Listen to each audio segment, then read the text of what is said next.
everyone. My name is Mr. Hafker, and I'm an English teacher at St. Francis Prep, and proud to be the moderator for our school's literary arts journal, The Little Portion, which has been around since 1957 and began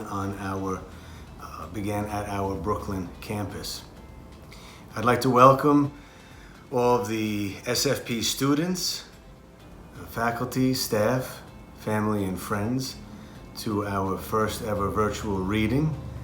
What we should have been doing a month ago, give or take, is we were supposed to be in the library and having a live reading with usually at least 10 or more student poets and writers reading and sometimes reciting, sometimes even singing their poems to an audience, a nice audience of 50 or more fans of literature.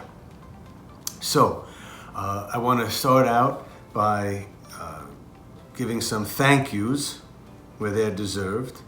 So first of all, Brother Leonard, Mr. McLaughlin, Mr. DeSoma, thank you for your generosity all these years in allowing us to produce such a beautiful journal and professional looking journal.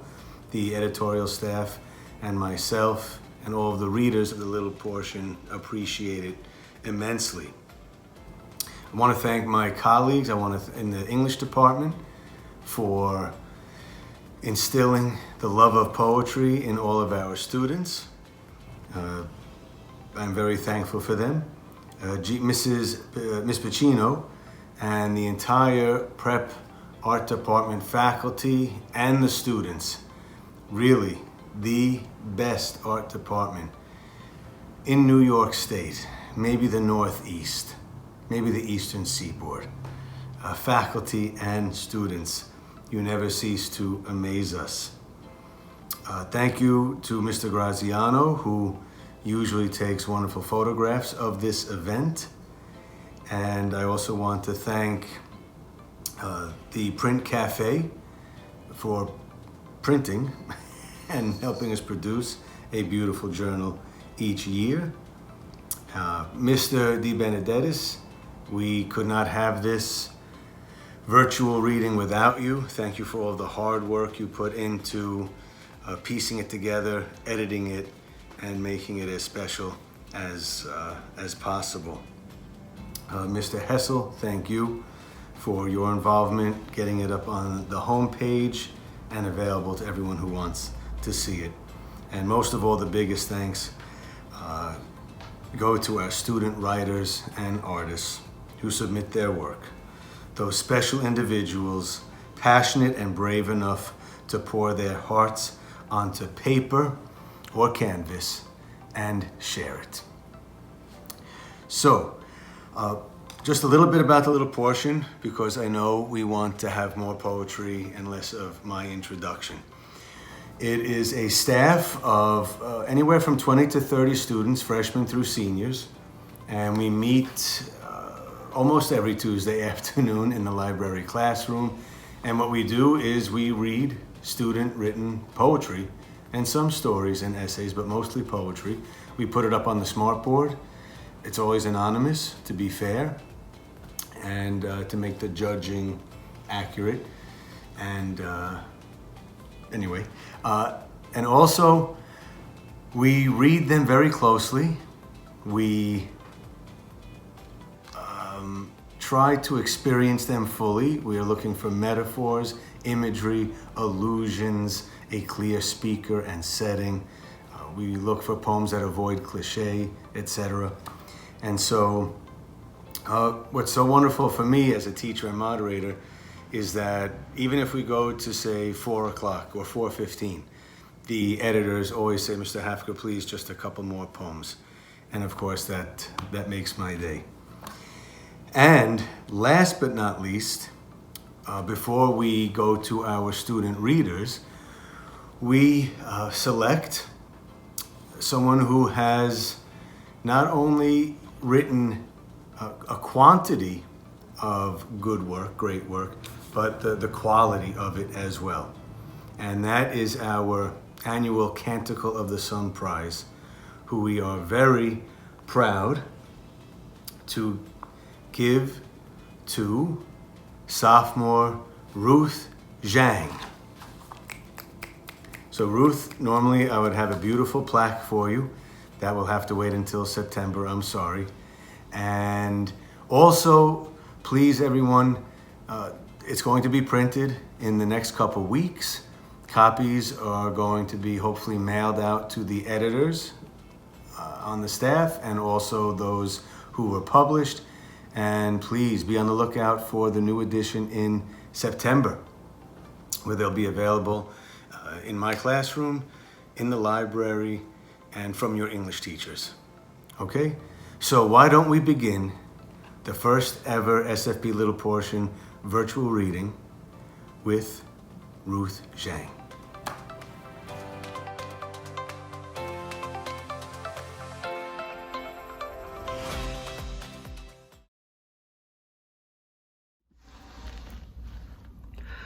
You like it when I write poems about you. So you like it when I write poems about you. Line after line, stanza after stanza, admiring your beauty and your heart. You like it when I write about you. You like it when I cannot get my mind off you, imagining all of our past conversations, picturing our future ones. You like it when I talk about you. You like it when you can pull foreign words off my tongue and onto paper, describing only you. You like it when I try to talk about you, but my tongue gets tangled in the strings you set upon my shoulders to make me dance. Here. You said you liked it when I write poems about you, so cherish this one, because it is the last one you are getting.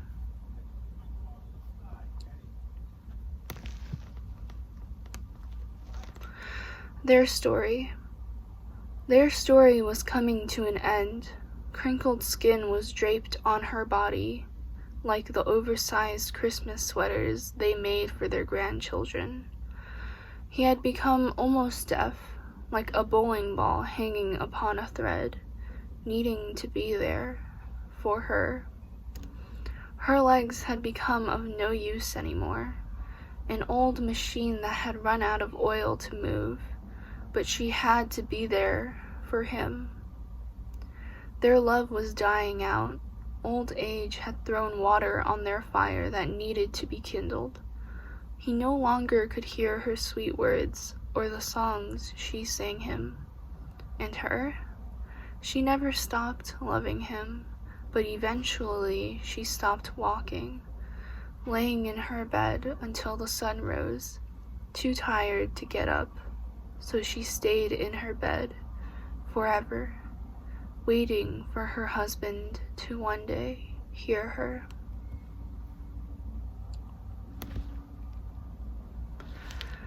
Dreamer. Every time I close my eyes, you seem to be flying from galaxy to galaxy. You paint cosmos and constellations on the back of your hands to remember them at night. I still notice the little things you do, the way your galactic mind seems to attract every satellite that it can reach, the way the Saturn's rings shine in your eyes, the way you always seem to know if my rocket is running out of fuel, no matter how far away. And you may have marked Dreamer as a negative, but I promise you that when it seems like an asteroid will hit and completely obliterate the species, I will sit with you and assure you that it is just a meteor shower, because it's you and me. It's always been you and me, until time stops. Thank you.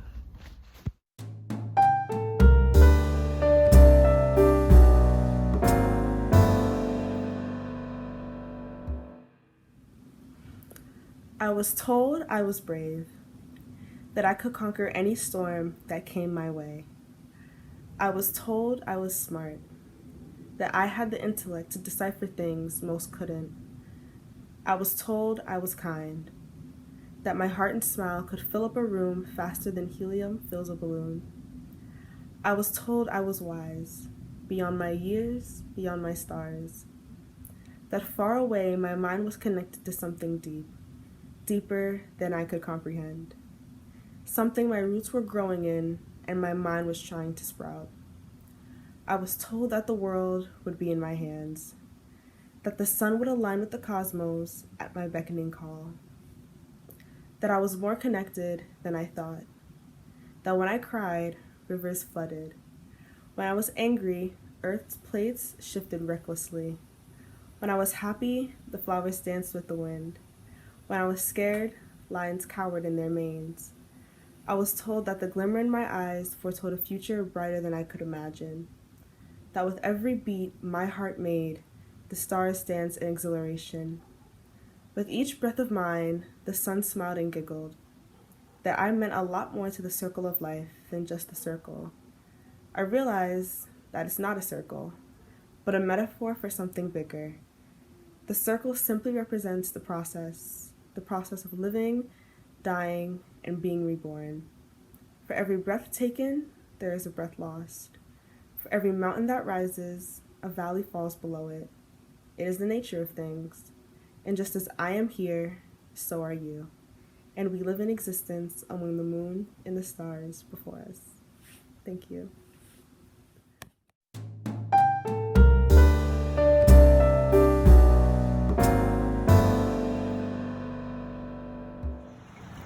My poem is called I Remember the Moment We Met. You were slouching in an uncomfortable-looking airport chair, the kind that is so incredibly distorting, it should be banned by the National Chiropractic Association. Were your feet tapping like you always do, intimidating the song to the tune in your head? Beautiful afternoon, windowed out of the airport. The view surrounding us at gunpoint to gaze at it. But I was too busy looking at you, kid. Still, I do it constantly, always wanting to let my eyes wander to the remarkable details of your chiseled face. You had on your chunky headphones, and wrapped like a foil around a lozenge was a neck pillow.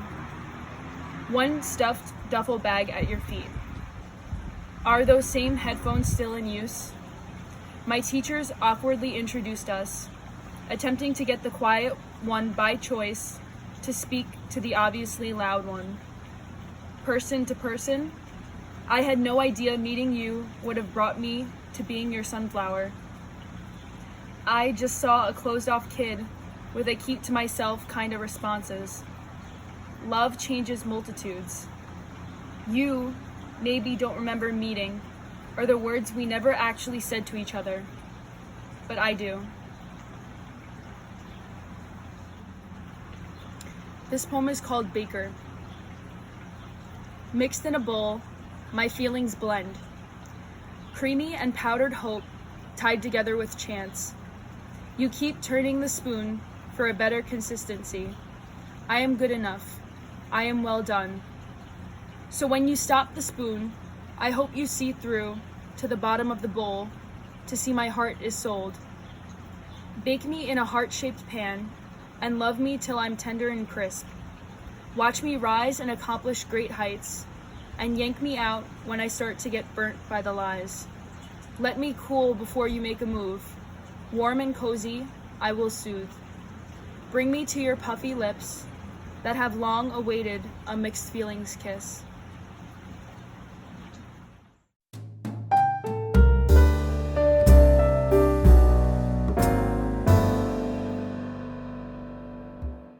This is called Birthday Party. I blow out my pink and white striped birthday candles, the flames like horses, bobbing and trotting up and down on a carousel ride, blown out by the air in my lungs that smells like popcorn butter and peanuts honey roasted.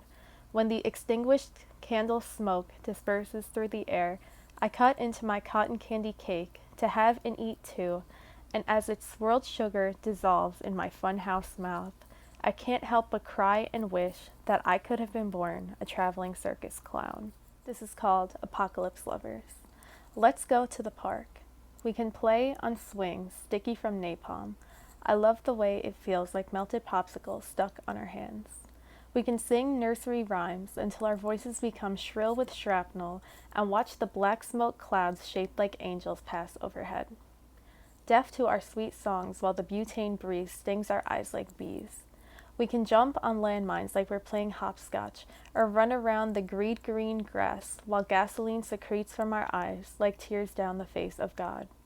And when sleep finally weighs upon us like pockets filled brim with posies, we can rest our heavy heads on a hollow tree trunk and kiss while holy acid falls on our skin as we become two chemical-fused skeletons, cocooned in the love that could not save us, fossilized in the love that ended the world.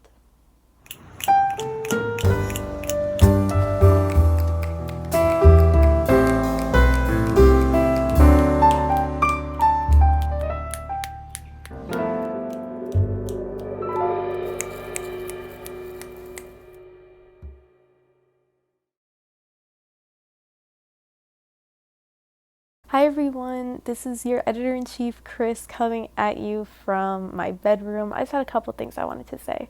So first of all, thank you to everybody who tuned in and is watching our virtual reading right now. It really means a lot to me and everybody else who worked hard on this year's edition that you're watching. So thank you so much. I also want to say thank you to everybody who submitted a short story or a poem or artwork. You guys are so talented and so amazing, and without you, there would be no Little Portion. I also wanted to say thank you, and I miss you, and I love you to my co-editors. You guys are literally the best, and of course, this wouldn't have been possible without your hard work and dedication, not only in school, but out of school. And the fact that we were even able to put this together is all thanks to you guys. And another special shout out and thank you to Mr. De Benedettis, who put together this whole virtual reading and edited it and put the video together. Thank you so much for allowing this to happen, and we could not have done it without you. I also want to give a very big and very special shout out to the man himself, our moderator, Mr. Hafker. Mr. Hafker, you already know how amazing you are and how much we all love you. Without you, this year's edition of The Little Portion would not have been possible. You put so much hard work and effort into coordinating not only The Little Portion, but our virtual meetings and everything. And I just wanted to say thank you from all of us. We love you so much, and just thank you for being the best moderator we could ever ask for. I also wanted to say how grateful I am for The Little Portion in general. I have been going to meetings over the past 4 years since I was a freshman, and I have made so many amazing friends and memories, and I grew so much as a writer, and it really changed my life, and I'm very grateful to have had the opportunity to even go to these meetings, and the fact that our school even has a literary arts journal is so cool. So thank you to everybody who has made these past 4 years so special for me and for a lot of other people. I am kind of sad at the way it ended, but at the same time, I would not have traded these past 4 years for anything. So thank you so much again for tuning into this reading, and never stop writing, never stop being creative, especially during times like this. It is so important for more artwork, more poems, more stories, more everything to be made. Thank you guys so much, and I hope you enjoyed this reading, and I hope you enjoyed this year's edition of Little Portion.